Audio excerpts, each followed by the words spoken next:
famoso navio, que quando ele zarpou disseram que nem Deus afunda, né, esse navio. Afundou. Afundou, e porque bateu no quê? No iceberg. Tudo isso para chegar no iceberg. O iceberg é uma montanha de gelo que você vê só o topo da montanha, né? Você só vê ali o pico da montanha. Na verdade, por baixo, há uma base muito enorme de gelo ali, e que muitas vezes não se vê. Talvez seja isso que causou o acidente do Titanic, não sei ao certo, mas muitas pessoas não observam o que está por baixo desse iceberg. A nossa vida é semelhante a esse iceberg. Quando cremos em Jesus, normalmente, muitos de nós deixamos os vícios. Deixamos a bebida, deixamos o cigarro, deixamos drogas, deixamos pecados de moralidade, deixamos muitas coisas. Tudo isso que nós deixamos na nossa conversão é só o topo do iceberg. Os piores pecados são os pecados invisíveis. São aqueles que estão no coração. Esses pecados que a gente vê mais frequentemente, eles só externam o que está no nosso coração. A igreja de Corinto, a gente já viu aqui, ela tinha uma dificuldade grande, divisões, partidos dentro da igreja, pensamentos diferentes da cruz de Cristo. Por isso, no capítulo 1 e no capítulo 2, Paulo pregou para aquela igreja através dessa carta, mostrando que era necessário eles terem um pensamento só, a cruz de Jesus Cristo. O que uniria essa igreja? O Senhor Jesus Cristo e nada mais. Porque eles estavam divididos em partidos, facções dentro da igreja, líderes que eles levantaram dentro da igreja, com pensamentos distintos, talvez uns mais legalistas, outros mais puxados por uma filosofia grega, e cada um puxando para um lado diferente da mensagem do Senhor Jesus Cristo. E Paulo mostra que a solução para esse partidarismo e divisão é Jesus. Mas o problema em si, que era o partidarismo, não era o pior. O pior é o que estava por trás, ou melhor, por baixo, do pecado, da divisão na igreja de Corinto. E o que estava por baixo? Paulo vai tratar disso agora, 1 Coríntios capítulo 4, a partir do verso 6. O que estava por baixo era a soberba. Por isso que no texto que nós vamos trabalhar hoje, nós vamos meditar na seguinte ideia. Em 1 Coríntios 4, do 6 ao 13, nós vamos meditar na seguinte ideia: a humildade glorifica a Deus e edifica a sua igreja. O problema da igreja de Corinto eram os partidos? Sim. Mas o que motivou essa divisão? O que motivou pensamentos diferentes de Jesus Cristo crucificado? Foi a soberba. A soberba, o orgulho, foi a base de todos os pecados desta igreja. Não esqueça, 1 Coríntios, capítulo 1, diz que essa igreja era uma igreja de Deus. Era uma igreja de Deus. Haviam crentes ali comprados pelo sangue de Jesus Cristo. Era uma igreja genuína, mas estava sofrendo com este tipo de pecado. Na meditação de hoje, nós queremos perceber em nossas vidas se estamos sendo humildes para glorificar o nome do Senhor nosso Deus. Porque se não estivermos, nós vamos prejudicar a obra do Senhor Jesus Cristo, como os crentes da igreja de Corinto estavam prejudicando.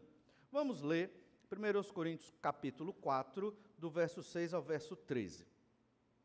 Estas coisas, irmãos, apliquei-as figuradamente a mim mesmo e a Apolo, por vossa causa, para que por nosso exemplo aprendais isto.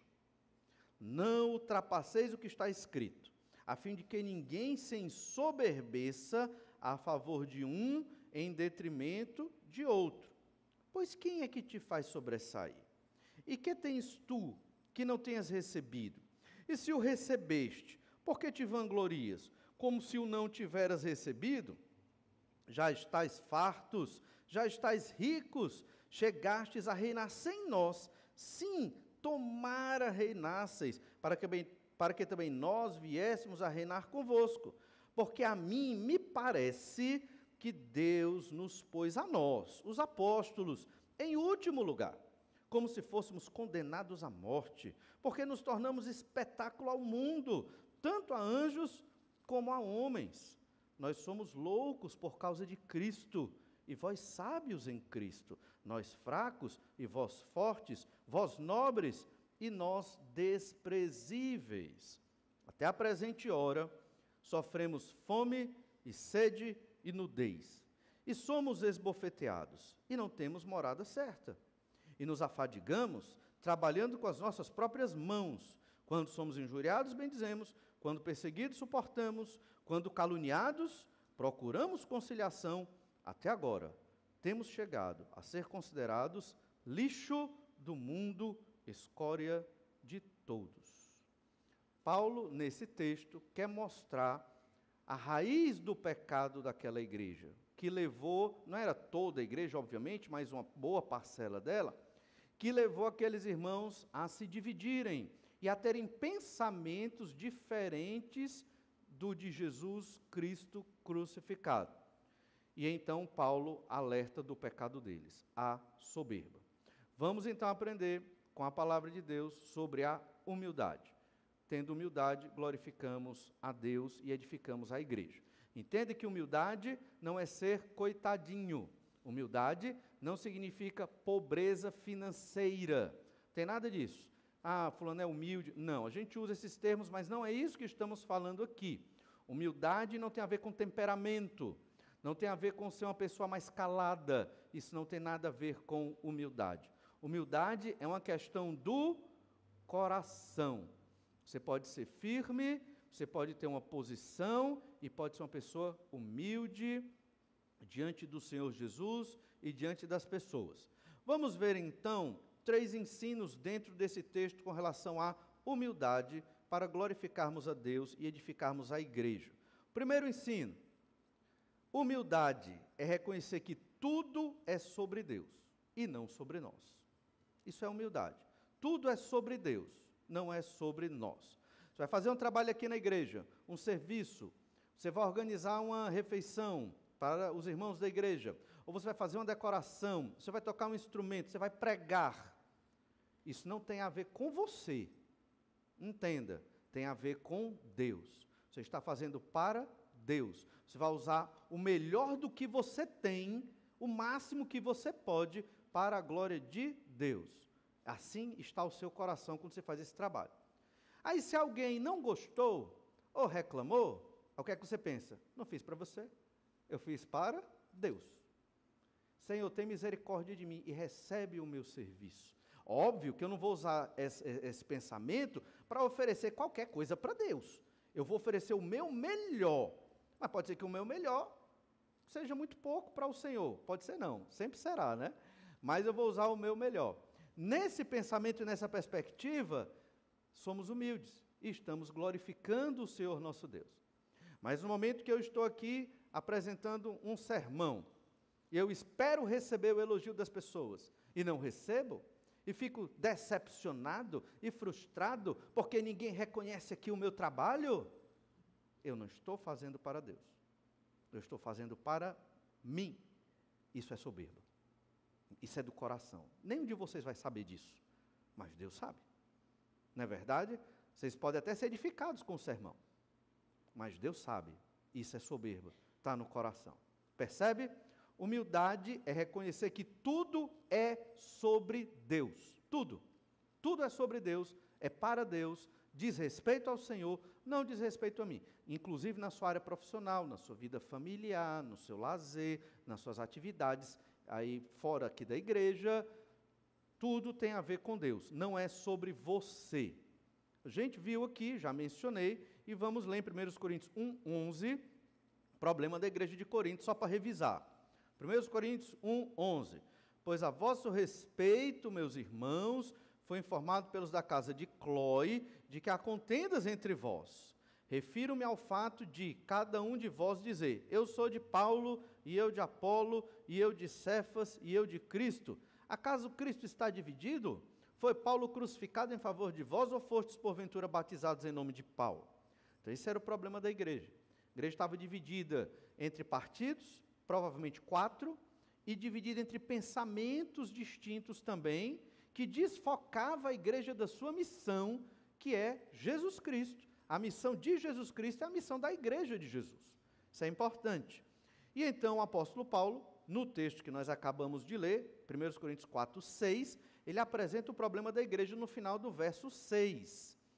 A fim de que ninguém se ensoberbeça a favor de um em detrimento de outro. Soberba. Esses partidos, eles eram fruto de soberba, de orgulho. Um determinado partido escolhia um líder para ser mais forte e maior do que outra facção dentro da própria igreja. Ruim usar essa palavra facção, mas essa é a ideia, né? Mais ou menos uma divisão dentro da igreja. Então eles estavam disputando. Esse pensamento da soberba permeia toda a epístola. Por quê? Nós temos, do capítulo 12 ao 14, o ensino sobre os dons espirituais nessa epístola. É o texto bíblico que mais ensina sobre os dons espirituais. E qual era o problema daqueles irmãos? Eles estavam competindo para saber quem tinha um dom espiritual mais poderoso e melhor. E eles chegaram ao ponto de achar que o falar em outras línguas era uma expressão de extremo poder. E Paulo rebate mostrando que o mais excelente dos dons é o amor. Só que o dom do amor é um dom que ninguém vê. É um dom que não espera agradecimento. É um dom que passa despercebido. Ninguém nota nesta igreja quem está amando mais. E nem tem um prêmio por isso. Era até legal se tivesse, mas não tem um prêmio. Você é o irmão que mais amou esse ano, ganhar aqui uma medalha do amor. Só Jesus vai fazer isso lá no futuro, né? Então esse dom do amor que todos nós temos, todo crente tem potencial, tem obviamente que exercê-lo, ele não é bem visto, ele não é reparado, ele não é notado, ele não traz aquela alegria humana de ter o reconhecimento das pessoas. Mas o dom de línguas trazia, né? Porque o dom de cura, você curar uma pessoa, todo mundo, eita, poderoso, cura as pessoas, é espiritual, entende? E eles estavam nessa disputa, por isso que Paulo escreve aqueles 3 capítulos sobre o dom de línguas. Na ceia do Senhor, a gente leu hoje de manhã, na ceia do Senhor, o texto de 1 Coríntios 11, do 23 em diante. E é um texto que mostra também a soberba dos coríntios, porque uns chegavam primeiro, comiam tudo, e os outros que chegavam depois não tinham nada para fazer a refeição. O problema deles, então, era esta soberba. A soberba que era a base dos diferentes pensamentos da igreja de Corinto contra a cruz do Senhor Jesus Cristo. E eles estavam fugindo do rumo da sua missão. Observe ainda em 1 Coríntios 4, 6, o que é que Paulo diz no início do versículo 6. Estas coisas, irmãos, apliquei-as figuradamente a mim mesmo e a Apolo por vossa causa, para que por nosso exemplo aprendais isto. Então, o que foi que ele aplicou figuradamente? Para que a igreja aprendesse. Foi exatamente o que está do verso 1 ao verso 5, que nós estudamos no outro domingo para trás. Do verso 1 ao 5, nós falamos sobre o despenseiro fiel. Quem é o despenseiro? É o economista, é a palavra despenseiro, no grego é economista, de onde vem a nossa palavra para economista, que na época era um administrador. Todos nós somos administradores da obra do Senhor. E Paulo, quando falou isso, falou em relação a ele e Apolo. Olha o que a gente lê em 1 Coríntios 4, verso 1. Preste bem atenção. Assim, pois, importa que os homens nos considerem como ministros de Cristo e despenseiros dos mistérios de Deus. Você lendo esse versículo, você pensa, não, isso aqui é só para os pastores, os missionários, eles são os administradores dos mistérios de Deus, administrar a pregação da palavra, administrar a igreja do Senhor. Mas olha o que diz o verso 2. Ora, além disso, o que se requer dos despenseiros é que cada um deles seja encontrado fiel. Então, todo dispenseiro, todo aquele administrador da igreja tem que ser fiel, é o que se espera, fiel ao Senhor, ao seu Senhor. Verso 3, todavia, a mim muito pouco se me dá de ser julgado por vós ou por tribunal humano, nem eu tampouco julgo a mim mesmo. E nós observamos esse texto mostrando que Paulo não estava preocupado com o juízo humano sobre a pessoa dele. O que é que importava para Paulo? O juízo de Deus. Paulo não queria saber se as pessoas estavam gostando dele ou não, se estavam fazendo o juízo correto dele ou não. A consciência dele estava tranquila diante de Deus, embora ele pudesse ter algum pecado, obviamente, porque é pecador, mas ele estava de consciência tranquila. O que interessava a Paulo é o que Deus estava pensando dele. É o despenseiro fiel. Então, quando Paulo diz no verso 6, apliquei estas coisas figuradamente a mim e a Apolo, foi para ensinar a igreja de Corinto que os membros daquela igreja têm que estar preocupados com o que Deus pensa deles, não com o que as pessoas estão falando sobre eles. O que é que Deus pensa de mim? A Bíblia me dá muitas pistas. Será que eu sou como os coríntios, soberbo? Será que o mundo gira ao redor de mim? Minha vontade, meus quereres, meu desejo, meus gostos, tudo tem que ser do jeito que eu quero. Se não for, eu choro, esperneio, eu brigo, eu discordo, não tem acordo. Esse é o soberbo. Esse não está amando. Ele só está pensando nele. Então, como era a vida, como estava o coração dos coríntios? Paulo deu uma sentença no verso 6. Vocês estão se ensoberbecendo, uns em detrimento dos outros. Olhe ainda 1 Coríntios 4, verso 5. Portanto, nada julgueis antes do tempo, até que venha o Senhor, o qual não somente trará plena luz às coisas ocultas das trevas, mas também manifestará os desígnios dos corações, e então cada um receberá o seu louvor da parte de Deus. E aí vem o verso 6.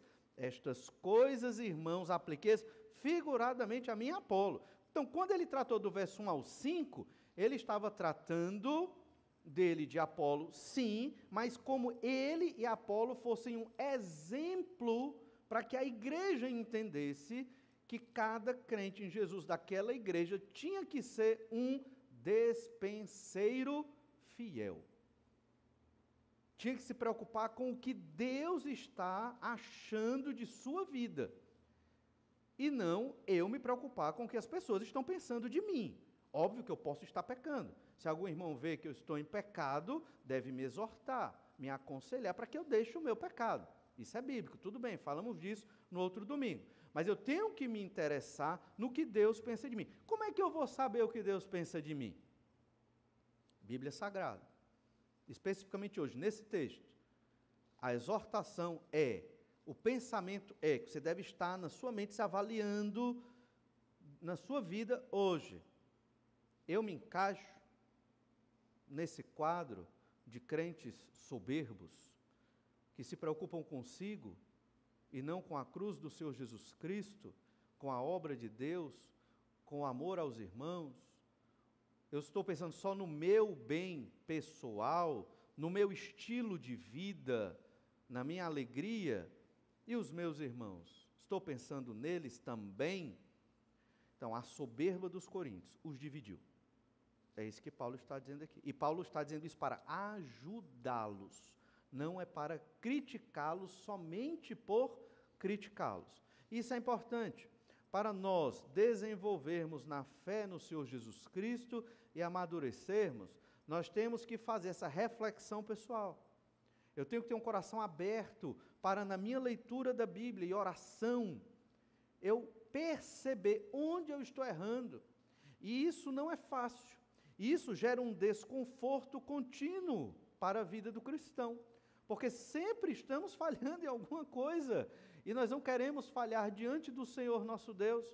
Por isso que apelamos à misericórdia de Deus e desejamos que Jesus volte logo, porque assim ficaremos livres, né, deste sofrimento, desta angústia de querer agradar o Senhor e não conseguir, por causa do nosso próprio pecado.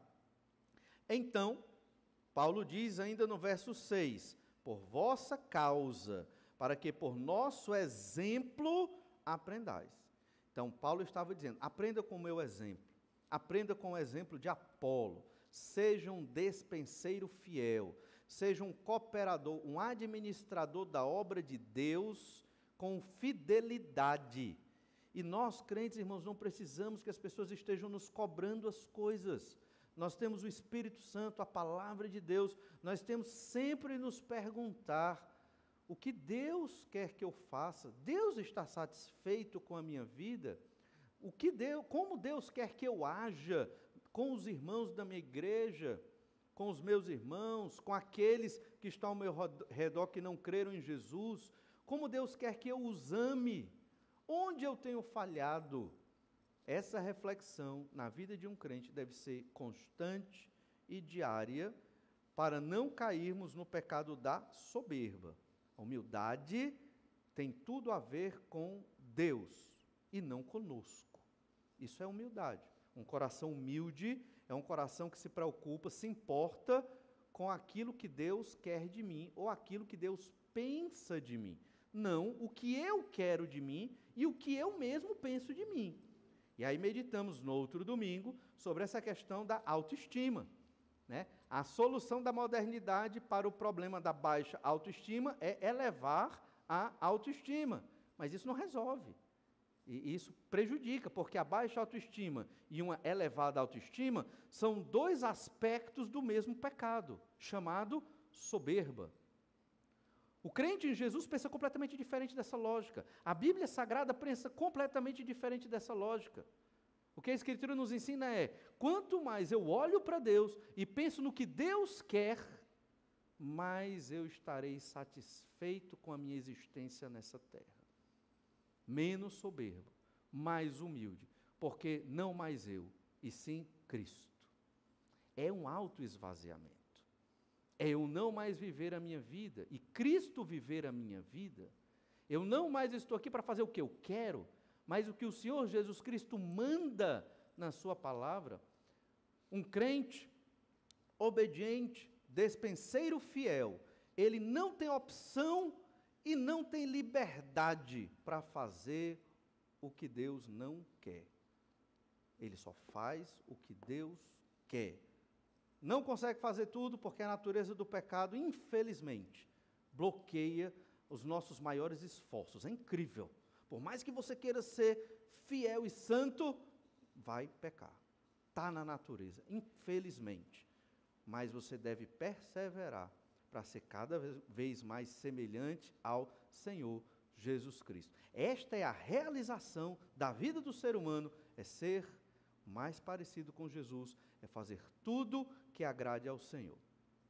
No novo céu e nova terra, quando estivermos com o Senhor, nosso maior prazer e alegria será Deus. Talvez para alguns crentes, eles achem monótono o céu, ou não estejam animados de ir para o céu, porque não estão conhecendo Deus, não estão se relacionando com Deus, como a Bíblia ensina que deve ser. E querem aproveitar o máximo de tempo aqui nessa terra, como se esta terra fosse muito boa, comparado às promessas do Senhor. Não chega nem perto.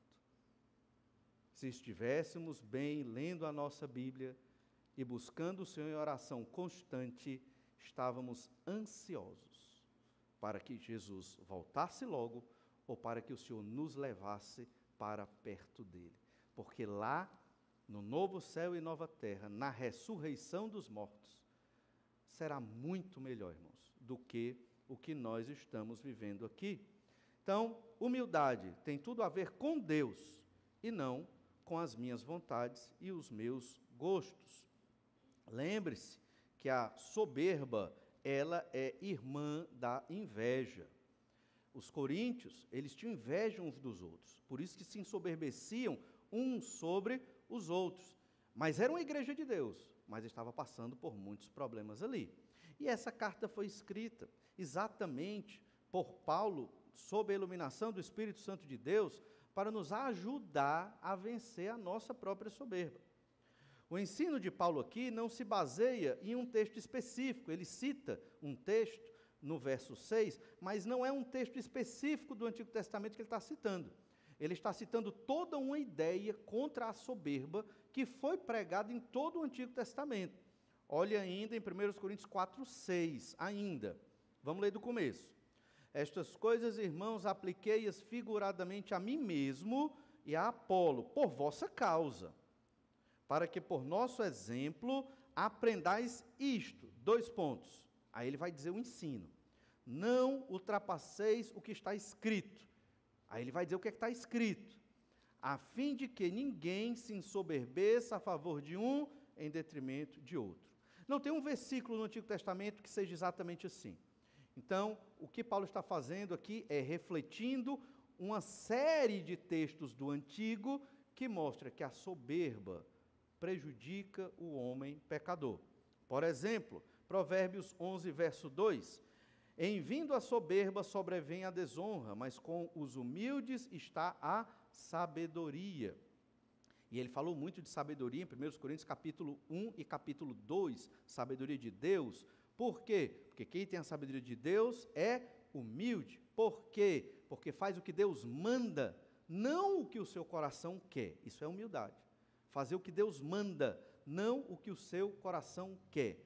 Aplicando isso na prática. Um irmão me ofendeu. Eu tenho que perdoá-lo. Deus mandou eu perdoá-lo. Então eu vou fazer o que Deus manda. Ah, mas eu não quero perdoá-lo. Não, não importa o que você quer.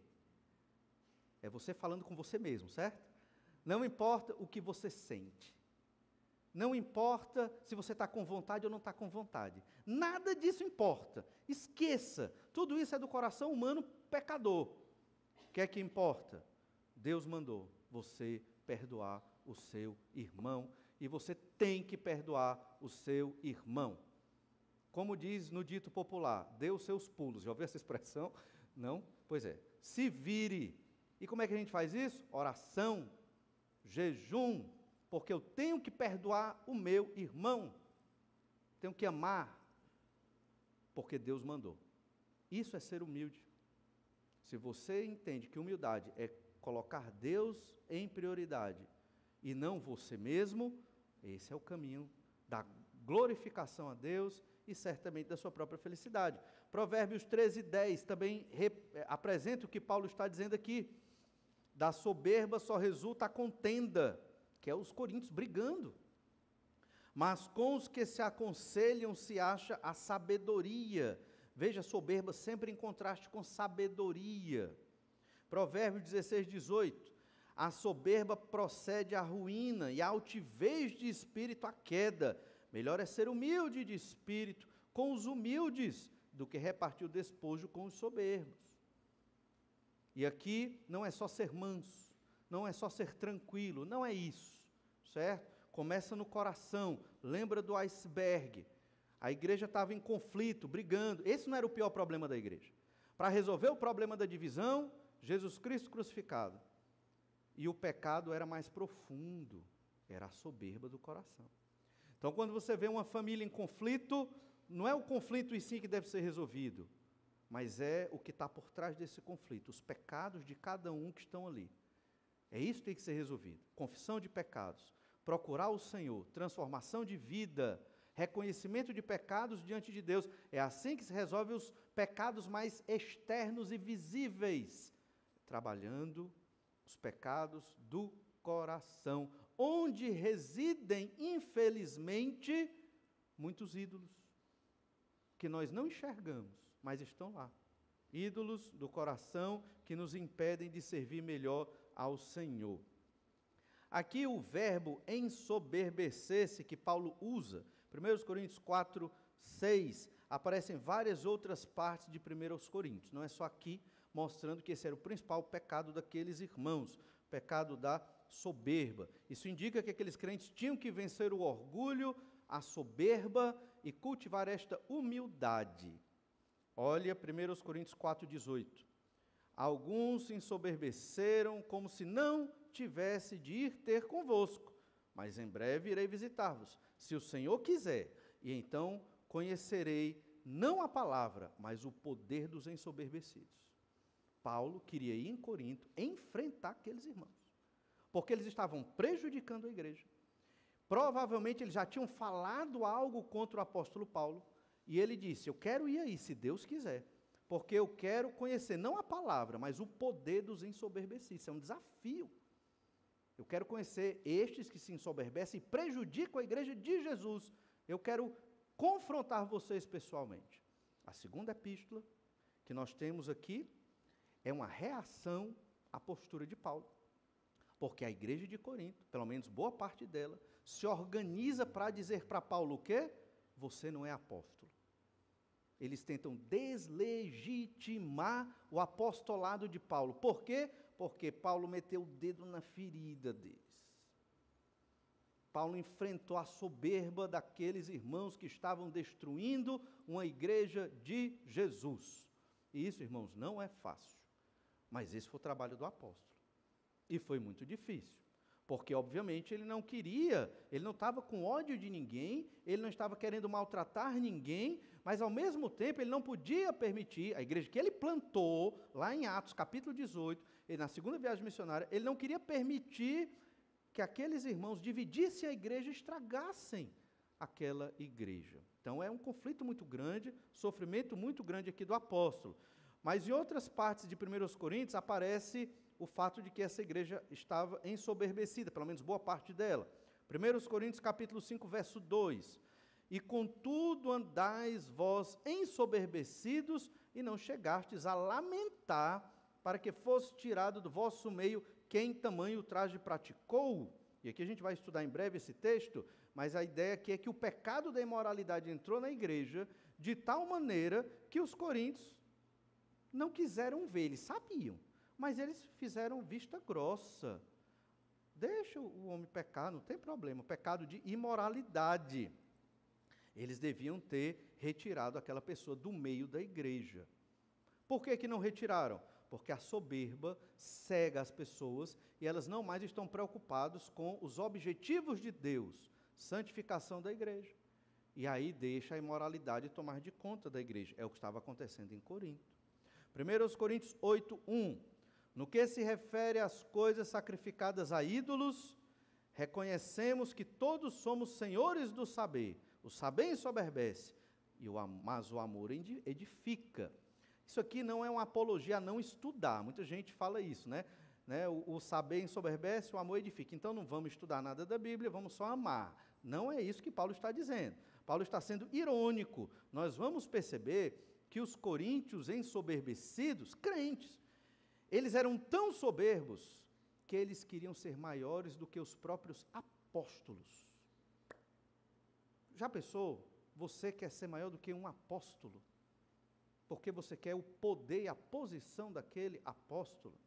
Paulo não formou um desses 4 partidos, mas tinha um grupo dizendo, eu sou de Paulo, usando o nome do apóstolo para formar o seu próprio grupo, mas era outro líder que estava ali querendo o poder. Percebe?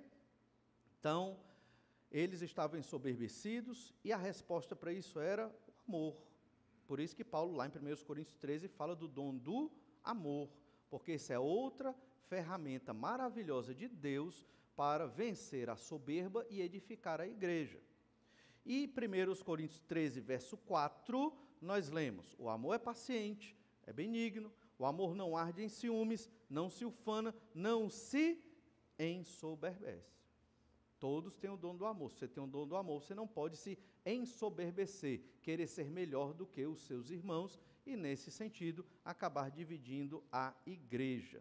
Lembre-se, então, o grande pecado desta igreja, soberba, que é o grande pecado também da humanidade, soberba.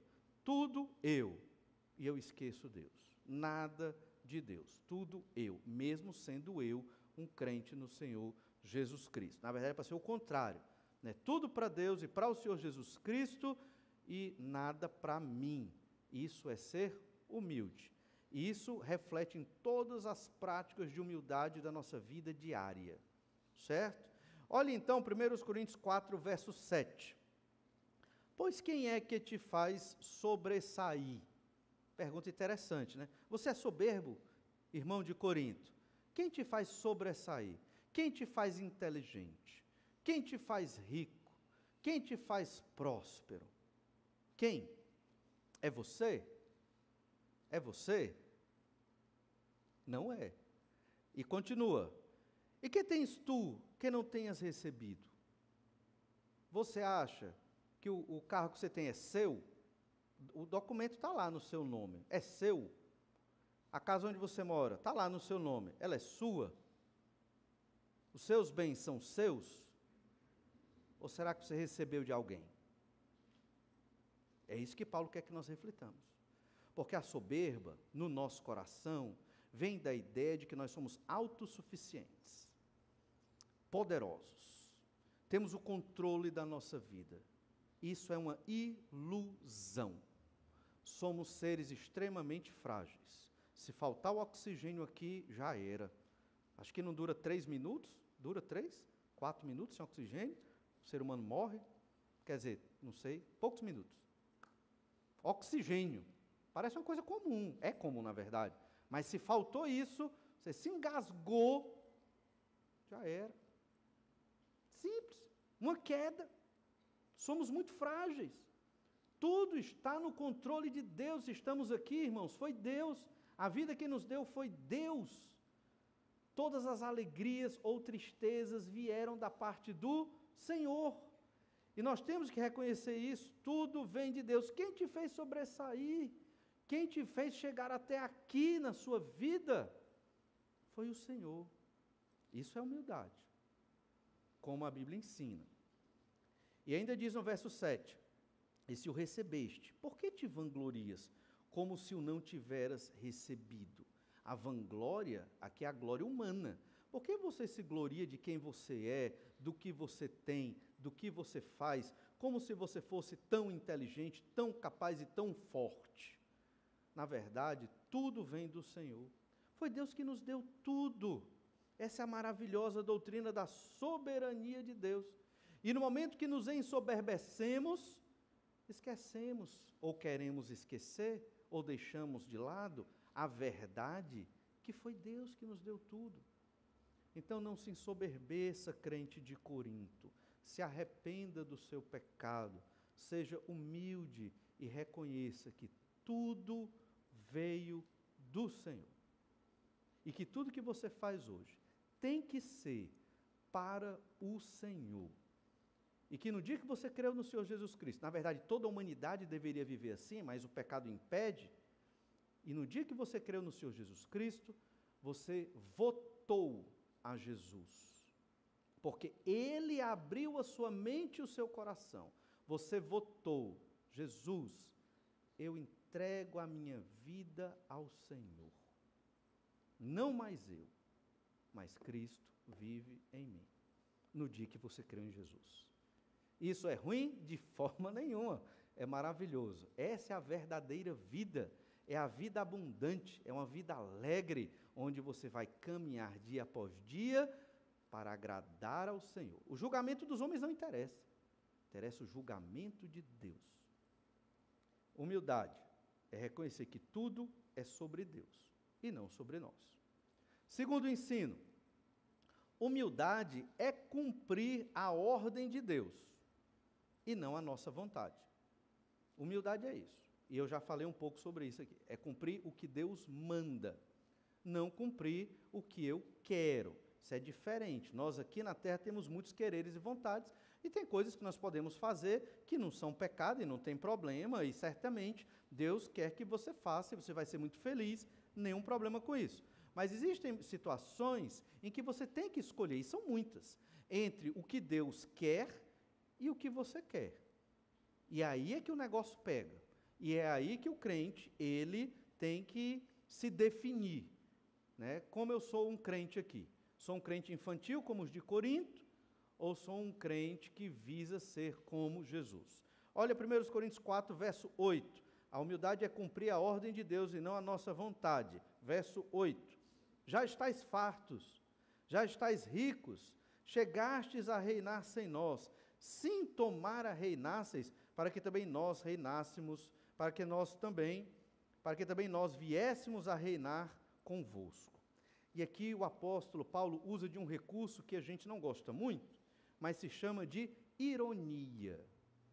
Paulo está sendo extremamente irônico, iluminado pelo Espírito Santo de Deus, para fazer os soberbos coríntios entenderem a verdade aqui. Fartos, ricos, é a ideia de que os coríntios não precisam dos apóstolos. E, certamente, eles deveriam ser ricos mesmo.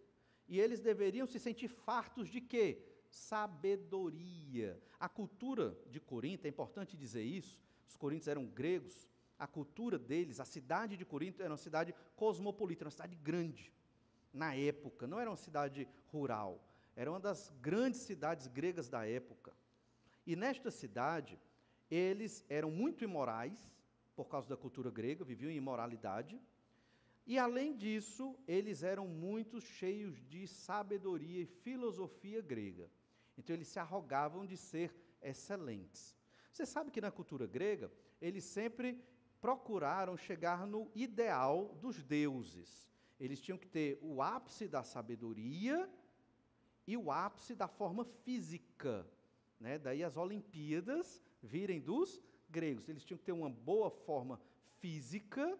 A educação, a paideia, né, dos gregos envolvia isso, uma boa forma física e uma boa forma intelectual. Trabalhos físicos eram para escravos, eram para pessoas de segunda categoria.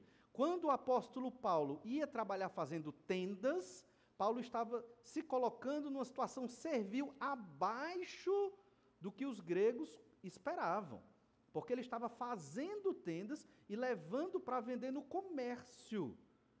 Um sábio não era para fazer isso. Um sábio era para estar estudando filosofia, política, literatura, artes e trabalhando o seu corpo, não fazendo tendas e vendendo. E nós vamos ver que Paulo teve que fazer isso lá na igreja de Corinto. Por quê? Porque os irmãos de Corinto, por serem soberbos, não investiam na obra missionária. A gente vai ver isso no capítulo 9. Igrejas soberbas não investem em missões. Isso é interessantíssimo, mas é um princípio que Paulo mostra aqui de um pecado terrível dentro desta igreja.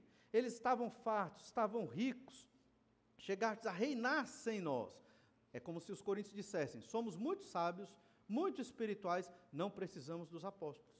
Não precisamos de você, Paulo, sabemos nos guiar sozinhos. Só que eles não sabiam, estavam cometendo muitos pecados aqui. E Paulo ironicamente diz, sim, tomara reinasseis, para que também nós viéssemos a reinar convosco. Realmente o desejo é que, quem dera vocês reinassem, fossem maduros na fé, igrejas prósperas, porque assim vocês nos enviariam para a obra missionária e investiriam nas nossas vidas lá no campo missionário para pregar o evangelho. Tomara isso acontecesse, mas não era o que estava acontecendo, né? Interessante, 1 Coríntios 3, verso 1 e 2, fala da infantilidade dos crentes de Corinto. Então, eles se achavam muito sábios, mas uma sabedoria errada. Eles se achavam muito poderosos, mas não era o poder da cruz de Cristo, porque eles estavam ensoberbecidos. A soberba, ela muda a ótica correta para enxergar a vida. Com a soberba no seu coração, você pode achar que você é mais do que você é. E aí você quebra a cara lá na frente, achando que é uma coisa e não é. Você superestima a si mesmo. Ou em outra faceta da soberba, você se vitimiza, achando que você não é nada nem ninguém. Que quem pensa sim, também está sendo soberbo. É outra faceta da soberba. Olha o verso 9 então, 1 Coríntios 4, verso 9.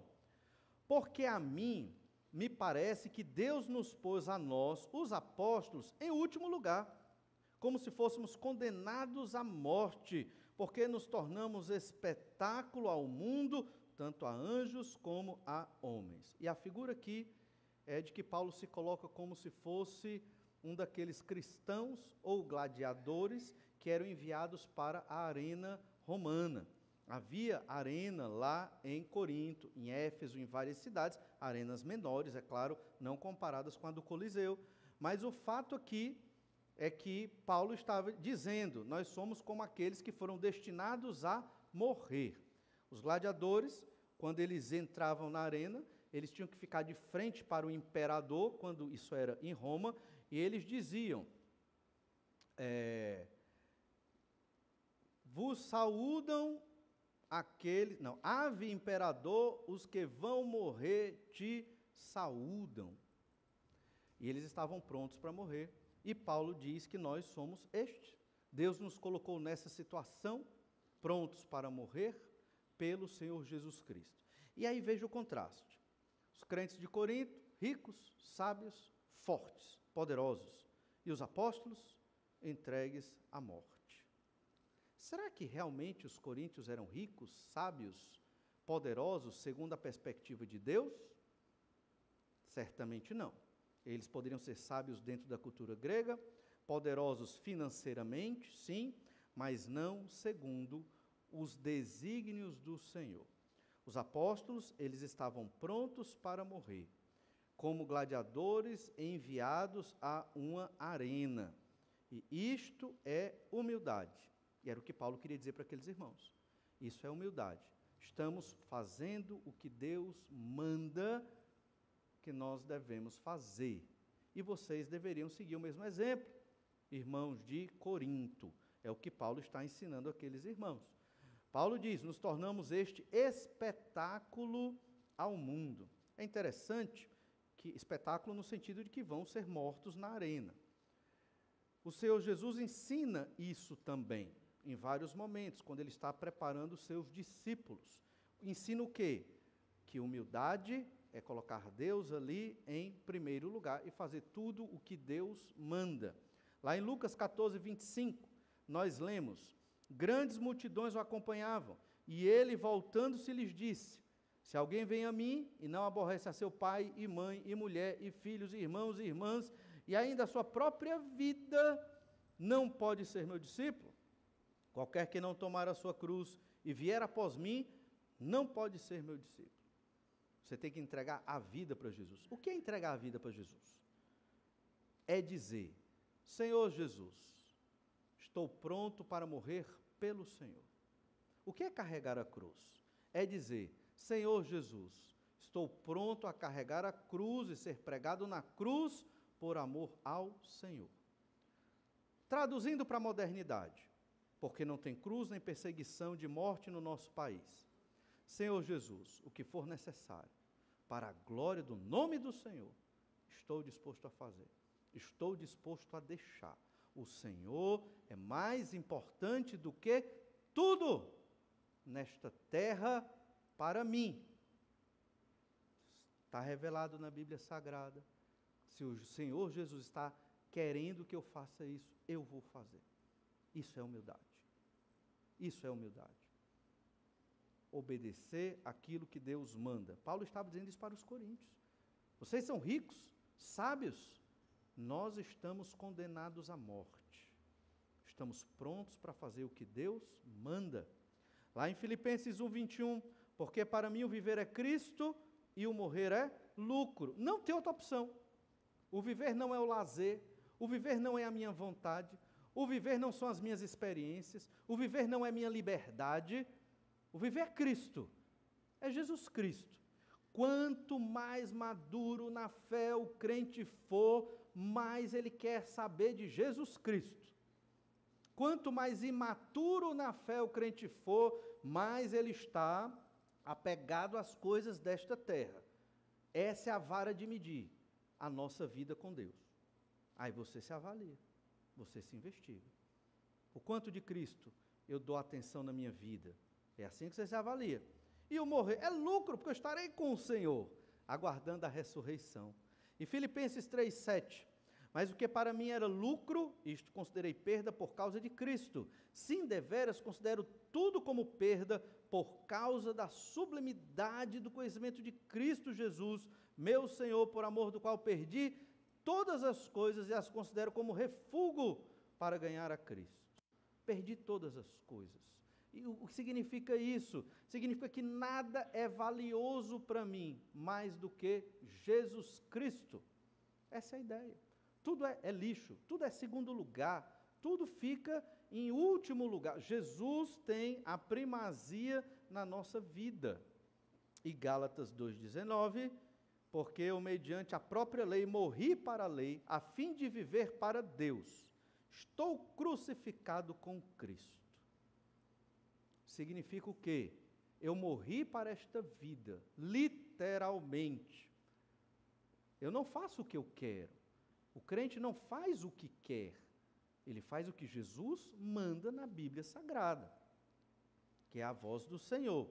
E diz mais no verso 20, logo, já não sou eu quem vive, mas Cristo vive em mim, e esse viver que agora tenho na carne, vivo pela fé no Filho de Deus, que me amou e a si mesmo se entregou por mim. É exatamente isso que Paulo está dizendo aos Coríntios aqui, no versículo de número 9, quando Paulo diz que é um espetáculo. Ele e os apóstolos, espetáculos ao mundo, como gladiadores que vão para a arena morrer por causa de Jesus, enquanto os coríntios são ricos, fartos, soberbos e não estão buscando honrar ao Senhor Jesus Cristo. Pelo contrário, estão dividindo a igreja de Jesus. Vejamos agora, a partir do verso 10, alguns contrastes que Paulo traça entre os apóstolos e os coríntios. Olha aí, 1 Coríntios 4:10. Nós somos loucos por causa de Cristo, e vós sábios em Cristo, nós fracos e vós fortes, vós nobres e nós desprezíveis. 3 contrastes fundamentais. Os soberbos se acham sábios em Cristo. Os apóstolos, levados para morrer, arriscando a vida, levando o evangelho, são considerados loucos por Cristo. Isso aqui é uma ironia também. Na verdade, está invertido. O que Paulo quer dizer é que os apóstolos, eles são sábios porque fazem tudo o que Deus manda e arriscam a vida para agradar a Deus. E ele diz que os coríntios, que se acham sábios, são os loucos, porque estão preocupados com a sua própria vida e não com a obra do Senhor. Por isso, estão dividindo a igreja e criando confusão e deixando entrar a imoralidade e tomando a ceia na frente dos outros e querendo ser os mais espirituais falando os dons de línguas e tantos outros pecados que essa epístola mostra daqueles irmãos. Ainda, a gente lê em 1 Coríntios 1:27 como o apóstolo vai contra, essa postura dos coríntios. A gente já viu isso, mas olha o que diz 1 Coríntios 1:27. Pelo contrário, Deus escolheu as coisas loucas do mundo para envergonhar os sábios, e escolheu as coisas fracas do mundo para envergonhar as fortes. Então, Paulo, lá no começo da epístola, já está dando os sinais do que ele vai dizer aqui, em 1 Coríntios 4:10. O que são as coisas loucas? O que são as coisas fracas que Deus escolheu? São os crentes obedientes, que estão prontos para entregar a vida pelo Senhor Jesus Cristo. Hoje, irmãos, deixar qualquer coisa por causa de Jesus é impensável na mente de alguns crentes modernos. Não pode deixar nada. Não pode fazer o mínimo sacrifício pela pregação do Evangelho, por amor a Jesus, pela unidade da igreja, que é o corpo de Jesus, corpo de Cristo. Não pode. Eu não posso me sacrificar. O meu bem-estar, primeiro lugar. Imagine quando vier uma perseguição. Imagine como será a igreja moderna aqui. Depois o contraste entre fracos e fortes. Só que, mais uma vez, aqui vem a ironia. Quem eram os fracos, na verdade? Eram os coríntios, porque não estavam prontos a obedecer a Deus. E quem eram os fortes? Eram os tidos como fracos. No caso, os apóstolos, prontos para morrer por Jesus. E aí você avalia a sua vida. Você está mais para os apóstolos ou você está mais para a conduta dos de Corinto, vivendo na sua soberba? Eram fortes porque eram ricos, porque não tinham tantas preocupações, viviam nas filosofias ali, debatendo e tudo. E quem que estava botando a mão na massa, pregando o evangelho, plantando igrejas, lutando pelo evangelho, arriscando a cabeça, eram os apóstolos. Segundo os Coríntios 12, verso 5, texto maravilhoso que reflete essa verdade. De tal coisa me gloriarei. Segundo os Coríntios 12, 5, de tal coisa me gloriarei. Não, porém, de mim mesmo, salvo nas minhas fraquezas. Pois se eu vier a gloriar-me, não serei nécio, louco, né? Porque direi a verdade. Mas abstenho-me para que ninguém se preocupe comigo mais do que em mim vê ou de mim ouve. Verso 7. E para que não me ensoberbecesse com a grandeza das revelações, foi-me posto um espinho na carne, mensageiro de Satanás, para me esbofetear, a fim de que não me exalte. Por causa disto, 3 vezes pedi ao Senhor que o afastasse de mim. Então ele me disse: a minha graça te basta, porque o poder se aperfeiçoa na fraqueza. De boa vontade, pois, mais me gloriarei nas fraquezas, para que sobre mim repouse o poder de Cristo. Paulo teve grandes revelações, um homem de Deus, mas pecador, como todos nós. E ele também chegou perto de ser acometido por esta soberba e essa exaltação, porque ele foi um homem muito usado por Deus, é inegável. Então Deus colocou esse espinho na carne, não sabemos o que é até hoje, que o fazia sofrer, e ele orou a Deus: Senhor, tira isso de mim. E Deus novamente se revela a Paulo, amorosamente, e diz: não vou tirar. Amorosamente, não vou tirar o seu espinho na carne. A minha graça é suficiente para você. Porque, Paulo, você só vai ser um servo fiel e eficiente com o espinho na carne. É por isso que o poder se aperfeiçoa na fraqueza. Ele não teria como ser o homem de Deus que foi, sem esse espinho, o incomodando, é uma figura, claro, o incomodando para que ele lembrasse: sou pecador. Tudo isso que Deus fez comigo é tudo de Deus. Foi tudo Ele, é para a glória dEle, não é para mim. Não sou ninguém, só um instrumento. Esse espinho é o que fazia ele lembrar destas coisas. E na nossa vida, às vezes, nós temos os nossos espinhos. Nós temos, todo mundo aqui. Não é possível que você não tenha uma dificuldade na vida, né? Todo mundo aqui tem uma dificuldade. Não é verdade? Isso é para nos lembrar, irmãos, o quanto somos pecadores, que tudo veio de Deus, recebemos de Deus, foi dado por Deus, fomos agraciados, abençoados, temos superabundância de bênção nas nossas vidas e nem percebemos, e não investimos tudo nas coisas do Senhor. Deveríamos investir mais, não deveríamos andar, deveríamos correr a carreira que nos foi proposta. Não andar, mas correr, investir mais. Eu não estou falando de dinheiro, estou falando da sua vida em obediência ao Senhor, na sua leitura bíblica diária, na sua vida de oração, na pregação do Evangelho, no fazer discípulos. Não porque você está sendo constrangido a isso, não, mas por amor a Deus, por tudo que Ele fez por você e por mim. Mas como somos pecadores, tem esse espinhozinho que fica nos incomodando, como incomodou Paulo. Por isso, os fracos são os que Deus usa, né? E Ele faz isso exatamente para que o nome dEle seja glorificado. Aqueles que se acham fortes são fracos, só que ainda não aprenderam esta verdade e deixam de glorificar a Deus nas suas vidas. Outro contraste, o terceiro nesse versículo 10, nobres. Os coríntios eram nobres, os apóstolos desprezíveis. E aqui você viu que há uma inversão para enfatizar. Nobres aqui significa ser honrados, gloriosos. Desprezíveis são os sem honra, os sem glória.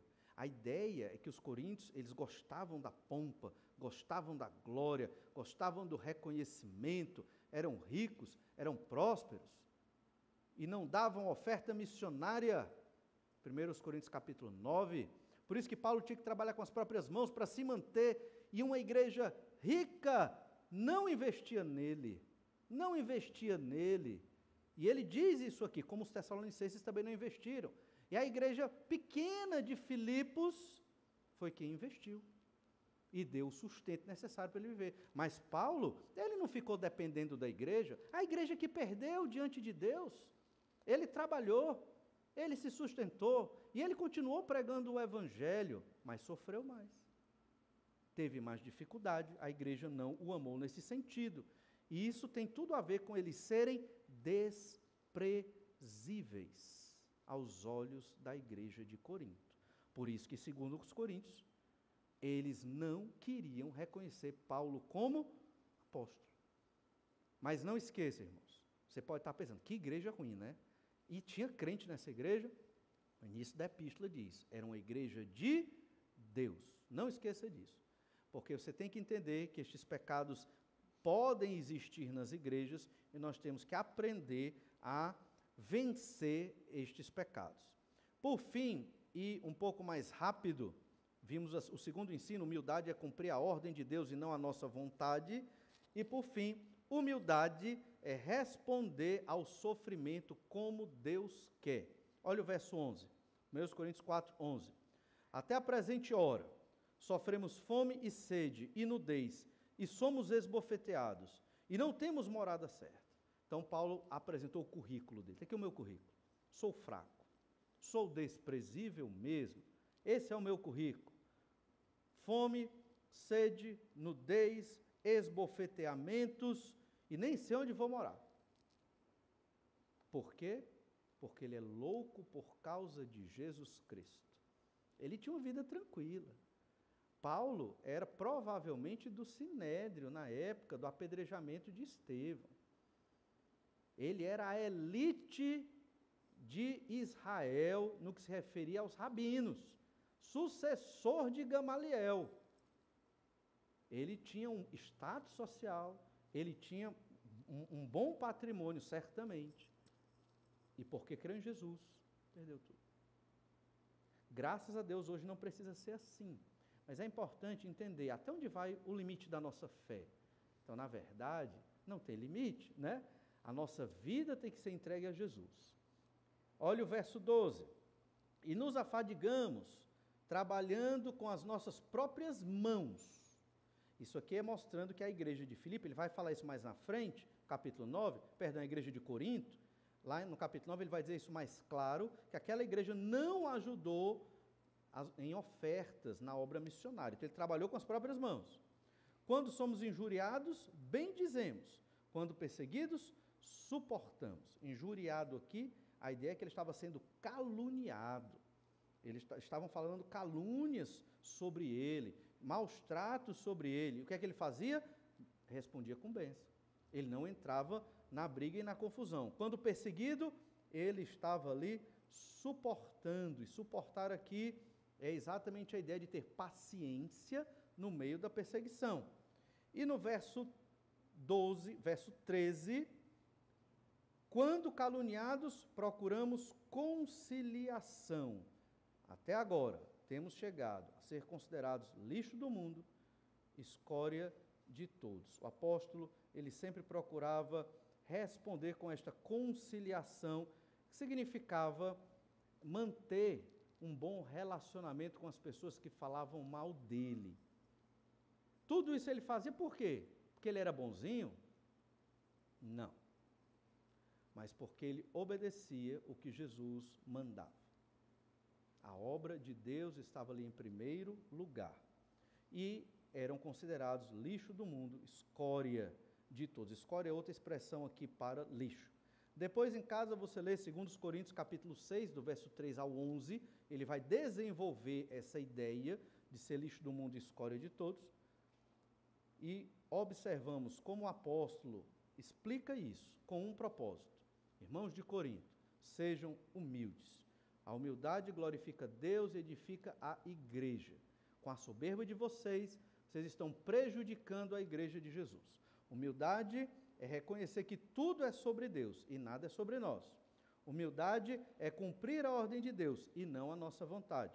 Humildade é responder ao sofrimento como Deus quer.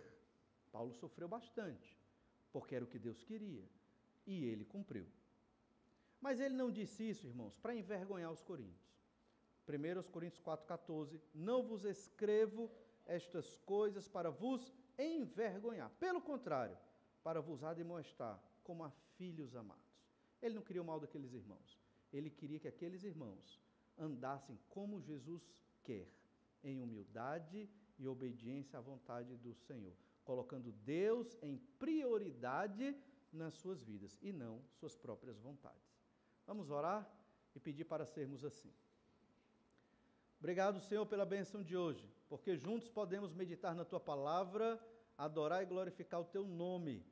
Senhor Deus, o Senhor sabe da natureza do nosso coração e o quanto, por muitas vezes, somos soberbos e só pensamos em nós.